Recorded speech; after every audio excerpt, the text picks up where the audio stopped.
Hi and welcome to Bracken's second e-training session. The way you present information to your learners plays a critical part in their ability to remember it. In a minute, our content consultant, Lauren, will demonstrate a few handy tips to getting this important element right. As always, if you have any questions, go to our website for tons more tips and resources.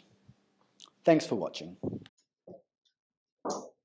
Hi everyone, my name is Lauren and today I'm going over some design tips for your modules when using Bracken. This is something that we've gotten requests for in the past and that people have found to be quite helpful when they're going through and putting content online. So we've got our graphic designer who's in-house that's put together a list of top 10 tips for how to put your content on Bracken in a way that is most effective. So we've put this all in a module, and this video is also being recorded, so this is something you can watch as many times as you want, but we'll have this online and you can work through the module at some point once it's completed.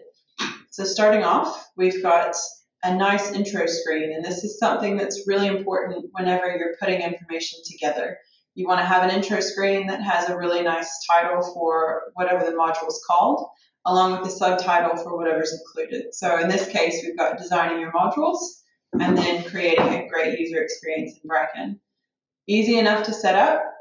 It's important starting off, I just want to point this out, when you're working in edit mode, if you have something that is selected, you get these numbers in the top corner on the left. The set to the left, this one that says 6060, this is your location setting. So what you're seeing here is that you're 60 pixels from the left and 60 from the top. So you always want to start these in the same place, and we usually recommend that you hit all of this in 60/60 because then it stays in the same place. So for each slide, you'll notice that everything starts. So for each slide, you'll notice that everything starts in 60/60. So you've got all your setup starting here. When you're in the text editing area, if you want to set up this nice big bold text, highlight the title of your module, select Quick Style, and then select Module Title. That gives you that nice dark bold heading. For any of your subtitles or your titles that come after this, you want to highlight Quick Style and then SC heading. So that gives you a slightly bigger text, but it's not bold. So we recommend for this title page that you've got the module title here and then SC heading here. As you move forward though, everything will be in SC heading to start. So this is usually the only time that we use the module title font. And just to let all of you know that are logged in, we have muted your mics. So if you have questions, there are these little mic buttons that you'll see. You can click unmute and you'll be able to talk. So just heads up as we're moving forward. Next, we've got our little introductory area. This is something really beneficial for learners, just in general. They like to know what they're getting ready to learn about. It's kind of hard to just throw them straight in, so it's usually a nice idea to have an introductory page to start off with, and you can just go over what the course is about, what the module is about, anything that you kind of want to cover.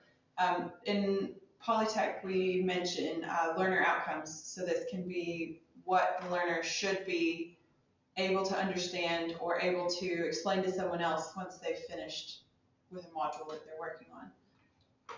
So moving forward, we have, if you're new to course design, this is a good refresher course, and that the graphic designer has put together this list of tips. So you can look at the list beforehand, and then we'll move forward and we'll have examples on each of these as we go. Terminology. Before we get started, I just want to do a quick review for some of the terminology we'll be using. So learning retention means how much your learners are learning. What are they coming across with? What are they taking with them when they're gone? Do you want them to just learn everything really quickly and then throw it back out when you have a test at the end? Or is this something that you want them to retain for a long time? Do you want them to be able to give you this information again in a month's time? So if you've got low learning retention, that's the first example, where they learn everything really quickly memorize it, and then throw it back out on a test. If you've got high learning retention, it's something that everyone maintains as they go forward, and they can give you that information again in a month's time or a year's time. That's kind of where you need to look at is your goal a short-term learning retention? Probably not. Is your goal a long-term learning retention? Probably so. Moving forward, we've got decoding, and this is what the learner has to do when they're looking at a page and they're trying to figure out what's important. So they have to look at what's on a slide and say, okay, what's the author trying to get me to learn? So in this case, you've got terminology as a heading. That's nice and bold and in your face. So as a user, you're going to come across and you're going to say, okay, this page is about terminology. I need to learn these words. And I've got the words you're learning in bold. So it makes life easier as a learner because you're coming through and you know exactly what you're supposed to get off that page. Hierarchy is really similar and definitely goes hand in hand with decoding because it's about how the information is presented by level of importance. So as I said before, terminology is your subtitle. It's nice, it's big, it's at the top. So you know that that's the main chunk of this information. And then your hierarchy goes down to the words listed in bold. So that's the other important bit. And then the rest of the text is in a default setting. So you know that that's all important information still, but it kind of helps to move you through what you're trying to learn on a slide. Cognitive overload is basically when your brain short circuits because you've got too much going on a page. You don't know what you're supposed to be looking at. There's too many text colors, too many photos. It's too busy. It's really difficult from a learner's perspective when you've got really, really busy slides or slides that have a lot of text that's hard to follow, and they'll lose focus really quickly and they get headaches and eye strain, and it's just not fun. So we want to avoid cognitive overload. That's a bad word, avoid cognitive overload. So what we've done is we've put together a list of ways to avoid cognitive overload. So pulling it all together, we don't want learners thinking, my brain is in pain after doing a module. You can create a feeling of overwhelming, uninspiring nastiness when you do that. So what we want is how do we make a good learning environment that avoids cognitive overload, but that makes decoding easier for the learner. So let's kind of go through these one by one. So the first one is keep it clean. When you start to put your material online, it's tempting to load the pages with as much as possible. It's actually more important to take the time to remove the unnecessary elements and keep the essentials only.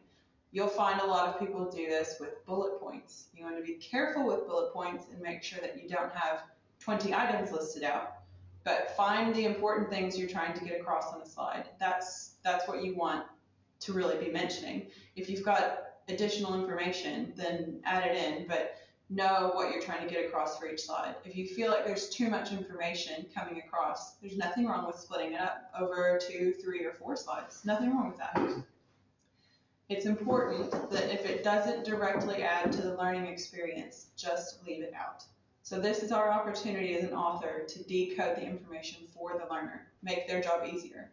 So to show you an example, what we have is a slide where there are lots of photos, there are links, there are logos, there's text, there's stuff all over the place. So when you look at this, I want you to think what I'm trying to get across when I've made a slide like this. So what would be your general reaction to something like that? What am I trying to tell you? It's hard to figure it out. There's a lot going on. So what did you feel about what I was trying to tell you there? Many people would interpret that as me saying what companies the Tarn Group created. So when you look at it, I've got all these logos. This is in massive font. So that would be a general, this is what we're trying to say. What we're actually trying to do there is highlight information in the About Us area. But it's hard for people to see that right away because you're distracted by all of these little things popping up all over the place. So a better layout for something like this, a nice heading, you've got About Us, and then background information on the company. What does our name mean? Breaks that down. So you've got 2 pieces of information here, and it's been broken up so that you have these little subheadings. It makes life a lot easier. You can see exactly what that slide's trying to say with just 3 lines. You've got the Tarn Group, About Us, what does our name mean, and a nice photo. So it's not overwhelming. You get your point across, and you've got the ability to link to a website if they really want to read more information about it. Number 2, have a consistent theme. So let's go back to what I mentioned before about keeping everything in the same place. So in edit mode again, when you're selecting something, You have your locations here. Always start your subtitles in 60/60. So you'll see 60/60 here. This next set of numbers is related to what size this box is. So when you have a big chunk of text, start it on 60 and then open it up so that it's 790 long. So you'll watch when I move this, that number changes. And you want to have this at 790 and you want that set across the board. Everything needs to be starting on 60 and then opened all the way up to 790. That keeps everything the same. It keeps everything consistent. You also want to maintain a nice clear hierarchy, so using your titles, your subtitles, and text all in the same way. So always have your subtitles as SC heading, as we mentioned before. So when you're in here, you can go to Quick Style, SC heading, and then it automatically pops it out that way. The default text is always this gray color, and it's this gray color for a reason. You can see here I've got compare that to a bright green or an intense red. That's quite hard to read, and that's going to get old really, really fast. So you can see why this kind of a gray color is much easier on the eyes. A lot of people assume, oh, I just use black. Well, black is actually quite difficult to read because it can be a really intense contrast. So when you have everything on a white background and you've got a black text, it's really difficult on the eyes after a long period of time. You'll know that if you've had to read something online or on a PDF, it always comes out in that black text and you can't read it for very long, and it just makes life a lot harder. Again, making decoding harder just by text color. So the white background is also important. Studies have shown that it's easier on the eyes to read off of a white background rather than on a colored or a dark background. And it's just an eye strain thing. There's something about the contrast between this darkish gray color and this white background that seems to be the easiest combination. So that's why we've set this as a default text color, and we try to convince everyone that white is always the best background to use. A lot of people want to toss in colors to try and drive a point home, and that, you know, if you need to drive a point home, there are ways to do it, but it may not always be changing your text colors. Just keep that one in mind. So moving forward, using your white space. Like we said before, this is meant to be white, and you want to be able to see as much white as you can. So empty space is essential for good design and the success of the learning experience.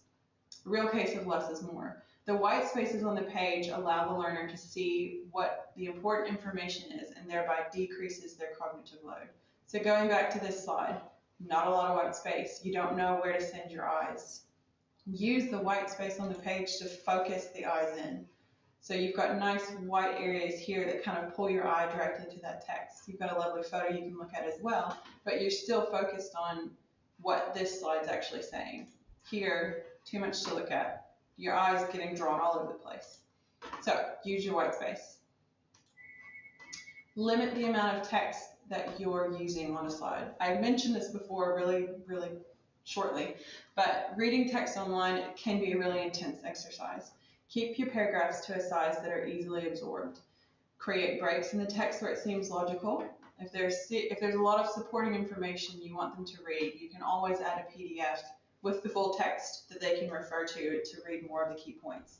If you want to see an example of what too much text looks like, this is too much text. Really similar to the other example slide we had, only this is really text heavy. If a reader comes along to see this, I feel like most people are automatically going to be turned off because they're going to say, holy moly, that is so much that I have to read. I'm just not even interested in it. Not to mention the photos, you've got links, you've got bright green text that's hard to read already. So limit it, drag it down, keep it concise. This kind of goes back to watching your content. Mentioning only the pieces that you really want to mention. You don't want to overload people with information.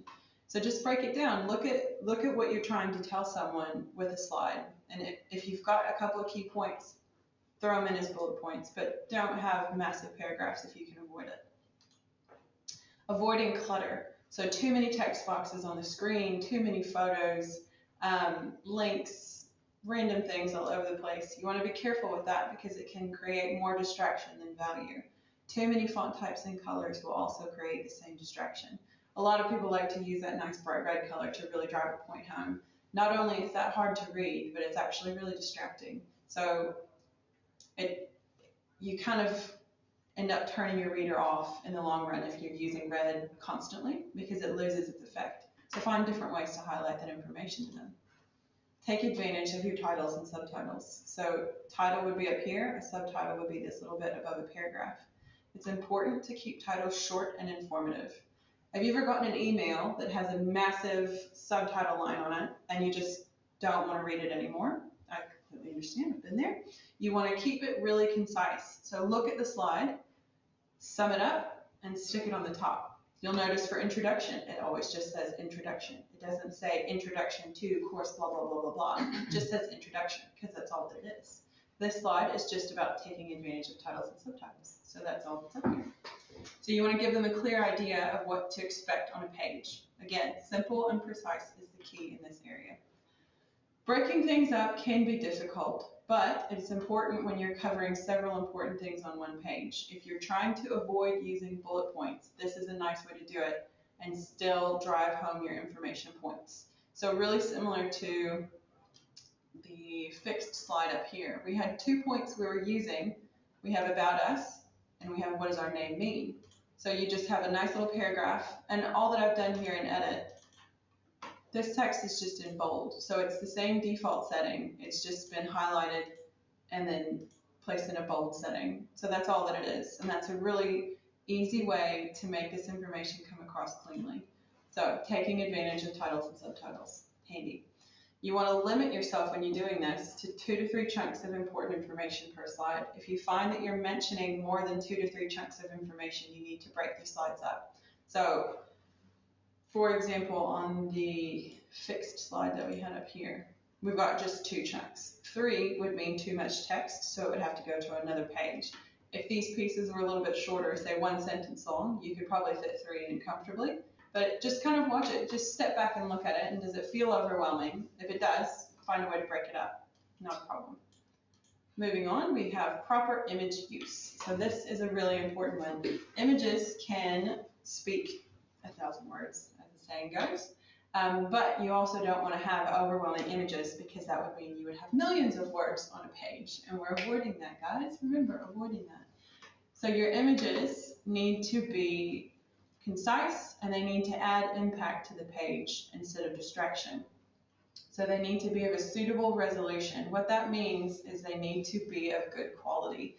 And these can be really difficult to find depending on what you're trying to write about. Some people have really good quality photos to start. Others may be working off older information and the photos just aren't going to cut it. If you need help sourcing information, just let your account manager know, and they can get in touch with the graphic designer here, because she can help you find whatever you need to find, basically. But you'll notice any image that we've put in here is really crisp, it's really clear, nice white background, so it melts in everything really nicely. But that's just something to think about. And anytime you're putting them in, limit them to 1 and stick them in this bottom right-hand corner. And that's just from a reading perspective. People who are using this tend to read from left to right. So you always start here and you end here. So what you're doing is keeping the eye following the text and then coming down to the image. And you want this to make an impact. So again, great images, good resolution, avoid being blurry, and try to avoid clip art if you can, generally because the quality is not going to be that good. And I'd like to say again, if you need help sourcing images, please let your account manager know for that one. Next, we have keeping it engaging. So vary your interactions in your media. Make sure that any graphics like charts or diagrams are easy to understand and to the point. And when we say easy to understand, that also means being clear to read from a quality standpoint. So if you have nice clean text like this, and then you're inputting a chart that's really fuzzy and hard to read, it's going to take away from the point you're trying to make.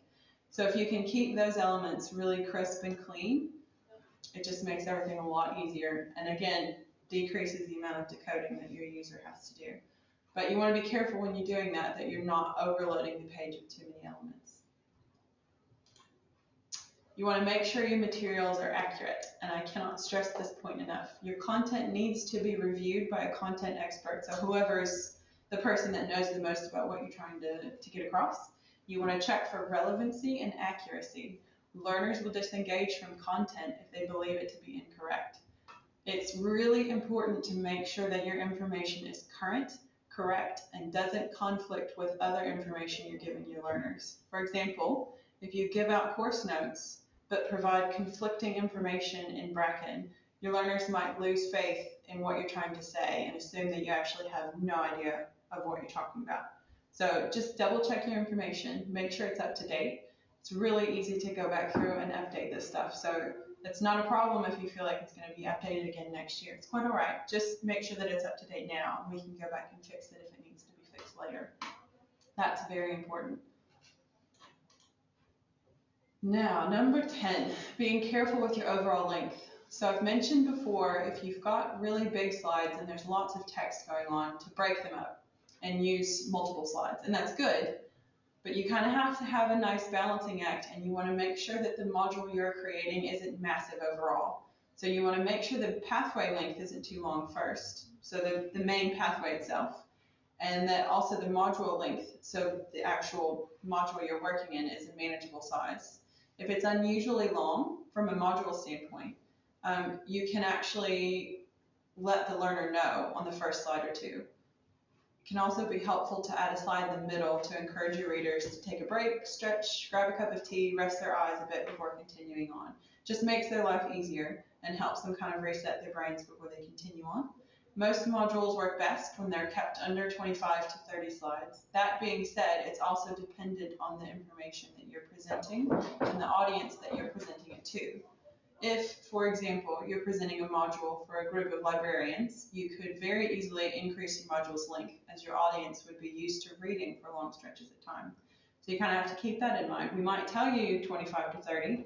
You might have to do less. You might have to do more. If you're trying to teach a 10-year-old, you want to keep it concise, to the point, and you probably don't want to go much beyond 15, to be honest, unless you're working with really, really intelligent 10-year-olds, and then go for it. Go crazy.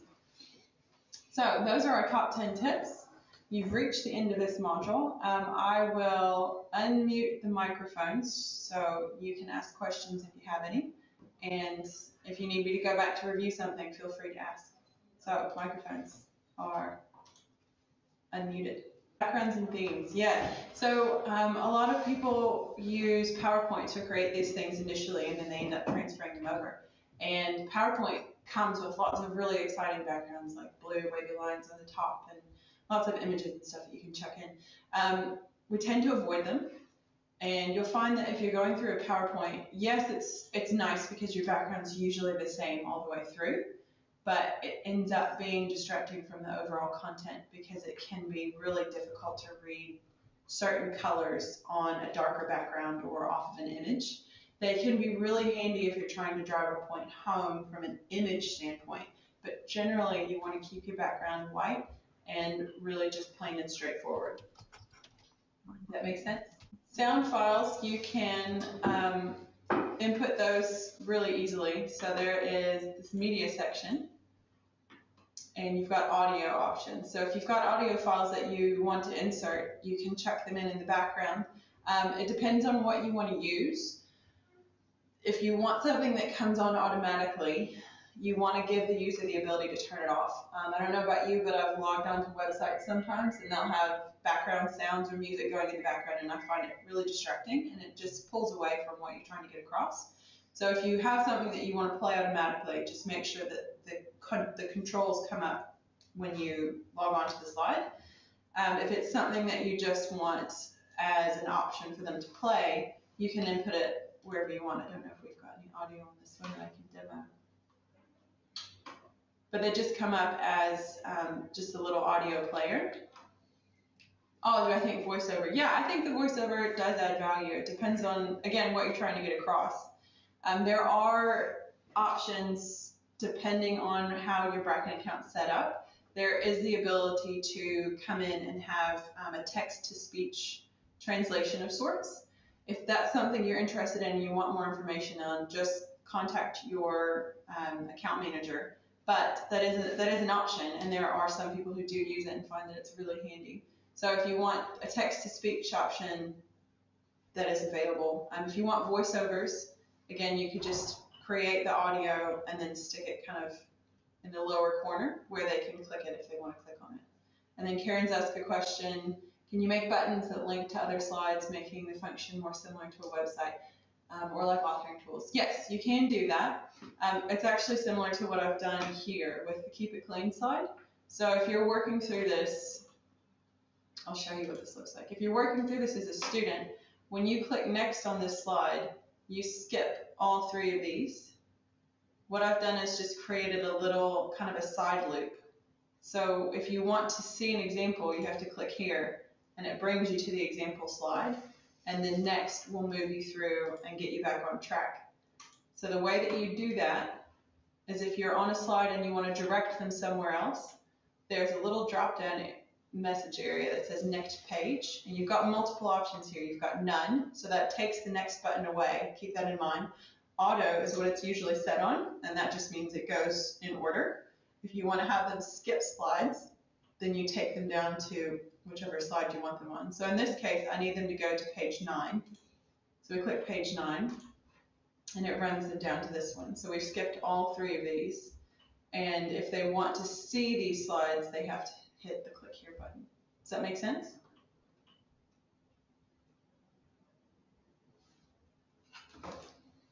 Awesome. You can do that and still keep the next button enabled if that is something you want to do. That's not a problem. You don't always have to take it away. Sometimes people want to do, like where I've got this list, sometimes people will actually make hyperlinks for each of these items. So Keep It Clean, you can highlight when you're in the text area, click link, and you can actually select a slide over here. So that's how you create that bit. So if I wanted to take them directly to the information on Keeping It Clean, then I click number 5, click OK, and then you can see that that's been turned into a hyperlink. So when you use this in real life, Keep It Clean skips all over all of that and takes you straight to the Keep It Clean slide. So that's handy if you've got users that are coming back to this for reference.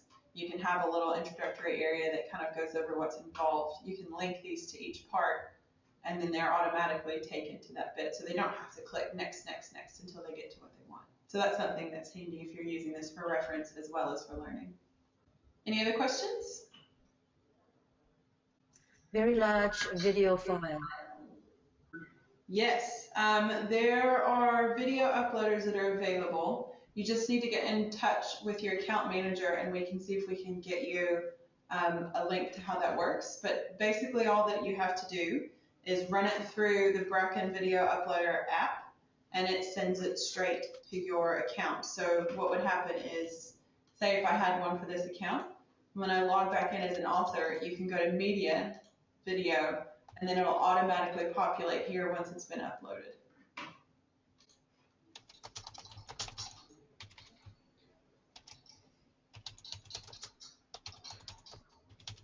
And Karen's asked, so if you click next once, you've been redirected. Will the next slide? Sorry, can you hear me any better now?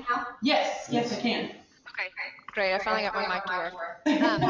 So I was going back to the previous topic you were going to as far as going to links of another slide.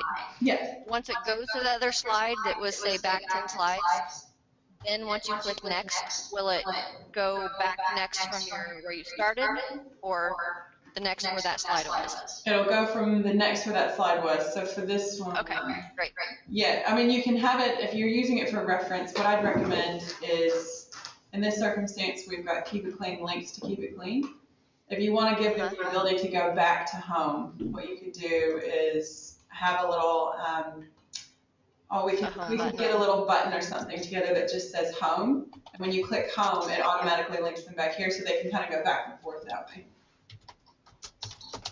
So then what I'm trying to work on is making a menu as far as users being able to skip different sections of the tutorial or not. So by having a menu, so they can just click on the ones they need to, and then going back to the main menu and going. Yeah, definitely. We can just get you can just get a main menu button, basically. So say this was your menu. You'd have a main menu button that could sit on whatever pages you needed it to. So when they reached the end of an area, you could go back to the main menu. They could click that, and it would automatically bring them back to this page. Okay, great. Yeah. It's a really handy option. because it's kind of difficult to look for information here sometimes. And that's another reason to keep your slides to a smaller amount. But it is a really handy way to kind of skirt that issue, because you can just hyperlink them out and back as many times as you need to for whatever they need to look at. You do want to be careful though, and make sure you don't have 1,700 buttons linking them to different places in a corner, because that can be a bit intense. So I'd limit it to kind of a home button or a main menu button or something like that, just so they can go back to where they started. Yeah, you could put that in a master page if you wanted to use one for that.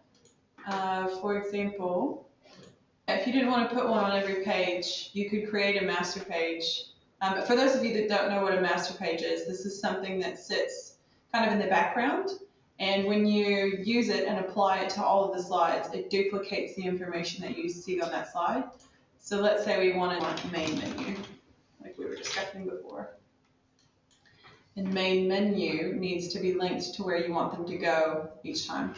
So you make your main menu link to, let's say we want to bring them to that initial list, which is slide 3. So you've got main menu, and it's a little link, and we'll make it like it's a pretend button. It just sits in the corner. So we'll stick main menu down here. So what you want to do is, when you've got your master page created, you want to say master page, and it'll say this has been made into a master page, and it'll kind of gray it out. And then you want to say master page apply to all.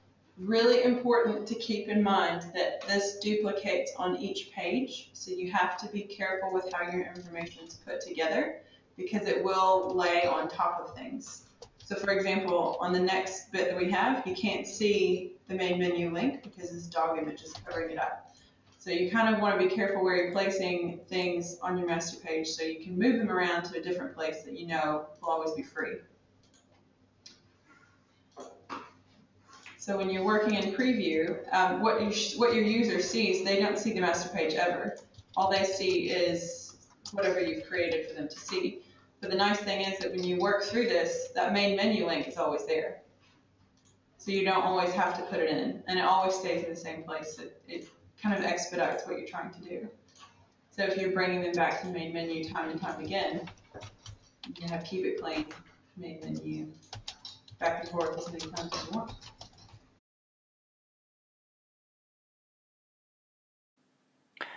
Yes, we do. If you were to come to our Bracken website at brackenlearning.com, we have a help area here. And from this page, you can go to our Bracken Live website, or you can access some of our other reference help. But in the meantime, I'll just show you our Bracken Live website, which has a basic path to help you getting started. So you can log in here for free, no questions asked. And down the left-hand side here, you can see a Getting Started with Bracken pathway. And from here, you can do an overview of Bracken. You can learn about creating and editing modules, delivering modules, managing users within Bracken, Bracken from a learner's perspective, a module about pulling everything together, and a module explaining all the different interaction types. So that'll give you a brief overview about authoring within Bracken. So yeah, I hope that answers your question, and if you did want to arrange one-to-one sessions, just contact your account manager for that. We're more than happy to show you around Bracken. But yeah, thank you. Does anyone else have any other questions? All right. I'm going to take your silence as no, we don't have any more questions. And if for some reason you do think of some, like I said, just get in contact with your account representative, and they can answer any questions you're going to have on just about anything, really Bracken related, not just about anything Bracken related. But yeah, thank you all for joining us today. I really appreciate it, and thanks for your participation. Great questions, and we will see you all for the next e-training session.